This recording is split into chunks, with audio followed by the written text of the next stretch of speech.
The hungry face of Africa. Over the past year, the outside world has slowly become aware of the human tragedy unfolding on this continent. 15 million people are threatened. It's a crisis caused by prolonged drought, food shortages, border conflicts, and refugees. And it's still going on. At this waterhole in southern Ethiopia, the women must dig down 8 to 10 meters every day to get water. For everything else, they depend on outside help. Children file in to wait for food flown in by an ancient DC-3 aircraft. These pathetic scenes are not new, but as this film shows, it's a continuing crisis. The Norwegian actress Liv Ullmann is Goodwill Ambassador of the United Nations Children's Fund, a link between the rich white lands of the north and the poverty of the south. The food aid from the developed world is getting through, but there's barely enough to go around. Soldiers oversee the strict rationing. Health care is also inadequate. This sick child will have to be taken many miles to the nearest doctor.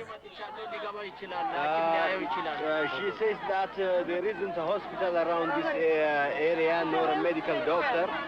But yeah, there is a small health station, and she's planning to take him today.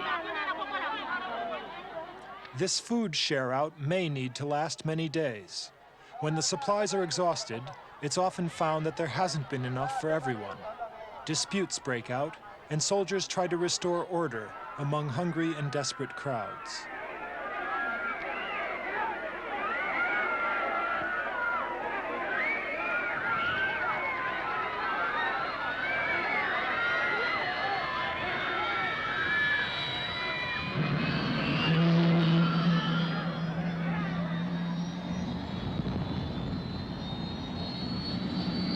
The drought-stricken countryside of southern Ethiopia is only one area of need. Aid programs are underway all over the arid Sahel region, the lands which border the Sahara. Karamoja province is in Uganda's northeast. Here, 200,000 people are suffering. One old man tells of his own personal tragedy. The cattle have all been taken. I used to have 500 head of cattle, he says. The cattle have all been taken, every single one. So now I have come here to ask for food to fill my stomach. I have become a person with many troubles. What can I do? I am finished. The old man's tragedy is everywhere. This great plain in northern Uganda was the grazing ground of his people, the Karamoja. They were a pastoral people, driving their herds of cattle in search of grazing. They traveled for hundreds of miles across this dry savanna. This is a land of no... Cattle provided the Karamojong with food, wealth, and a livelihood.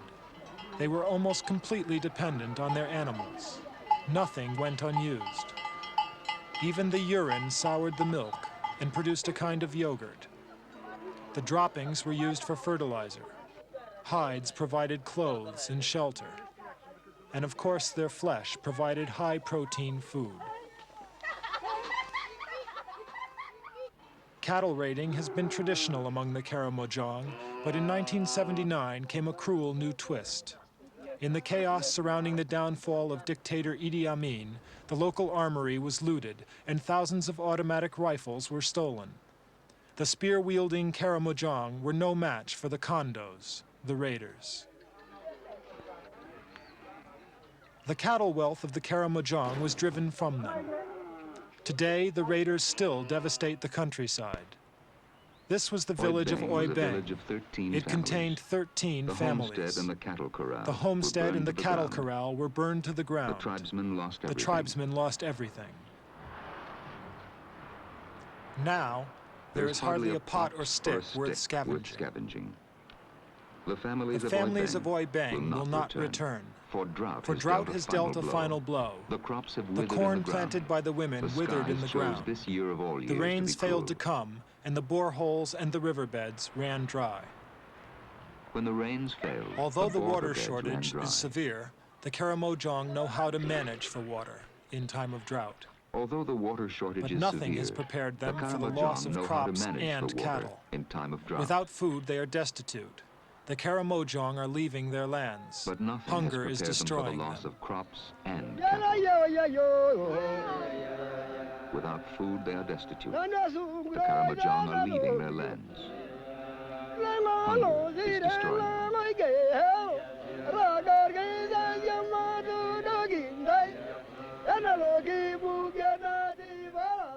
Their destination is the mission station. This one's at Here at Kabong. Kabong, where UNICEF The is families helping, pour in the as families hunger pour and in famine as strike hunger deeper. and famine bite deeper. Many children arrive Many children half-starved, arrive stomachs half-starved, painfully stomachs distended. painfully distended. A rough shelter has been put up for them, but the numbers are A overwhelming. rough shelter has been put up for them. The long lines but the of numbers people are wait overwhelming. endlessly for food. The The world long has now lines of woken up people to wait their endlessly tragedy. for food. Around 200,000 people, most of the population, are dependent on food brought in from outside. The World Food Program, UNICEF, and many other agencies are joining in the relief effort. But the whole operation is overstretched. The people are on the knife edge of survival. The children are the ones who suffer most. There is a daily meal of porridge for the weaker ones. Milk, beans, and cornmeal, fortified with a daily vitamins. meal of porridge for the weaker ones. Milk, beans, and maize meal, fortified with vitamins. At Kabong, over 1,000 children are now being cared for. At 11 locations, 14,000 children are being fed. 14,000 Some have shown children altogether improvement. are being fed. Some have shown improvement. Many children have been abandoned at the missions by parents who can do no more for them. Some children have Older been abandoned at the children look missions after by the younger parents who ones, can do no making more sure for they them. get their share. Older children must look after younger, making sure they get Some their can share. never be reunited with their brothers and sisters. The famine has broken families forever. Starvation has taken a toll of some 30,000 lives in the past year.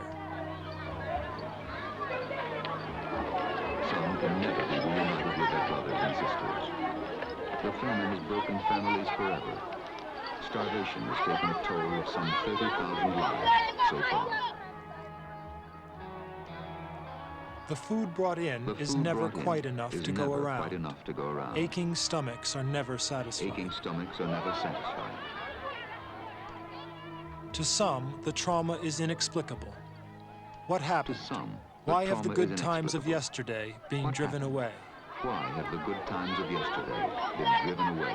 In the less parched and lawless land of the South, there still survive elements of the traditional The way of children of life. Karamoja were traditionally taught to be The highly children of the independent. Karamojong are From taught an to be early highly age, the independent. boys would help with the cattle. Herding the cattle herding is a them great across the plains to responsibility. find grazing in the The sparse herd is a savanna. family's total wealth and well-being. The responsibility was great, but the herds were large and valuable. The repository of a family's total wealth and well-being. Even in their songs and dances, Even in the their songs and Karamojong dances, celebrate the their cattle. Karamojong celebrate their cattle. Cattle are a source of Cattle pride are a and source of standing in the pride and tribe. standing in the tribe. Every bride has her price in cattle. Traditional village life has a natural rhythm. It balances with the seasons. It's stark, simple, close to the earth. Very few benefits from the modern world have ever reached this isolated people. A few water pumps, a truck or two, and not much else.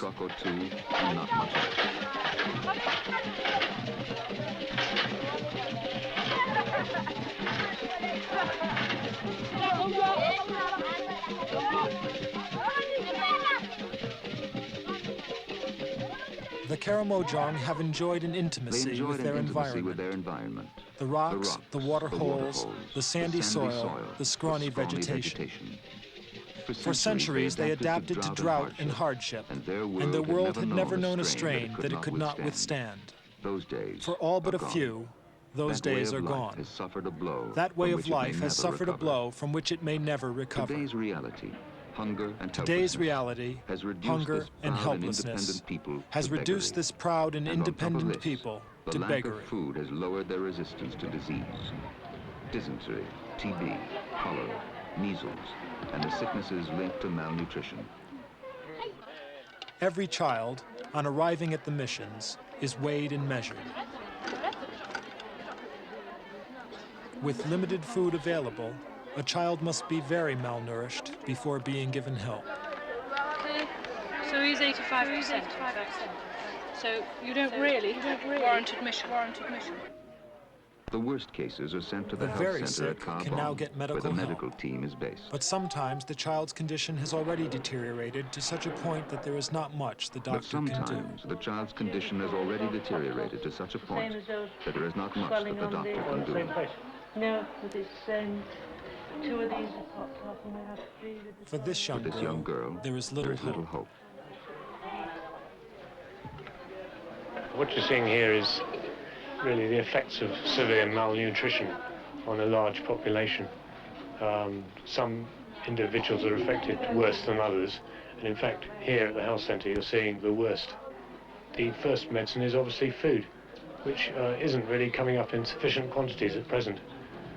There's a large amount of death from measles, from dysentery, TB, and it's very difficult to get children back to health when they've reached a very severe state.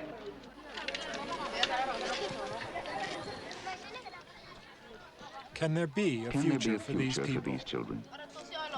Food aid is Just to only keep them part of the alive, problem, more food, and more more milk, than that more is water, needed. more medicines, They more must be trucks given are needed. help to And change their UNICEF way is of life. redoubling its emergency efforts. This conservative people all will this have to is learn to only grow the beginning. crops rather than raise cattle. Can the lawlessness Centuries be of stopped? tradition Can their cattle must be restored? overturned. Or is a culture dying?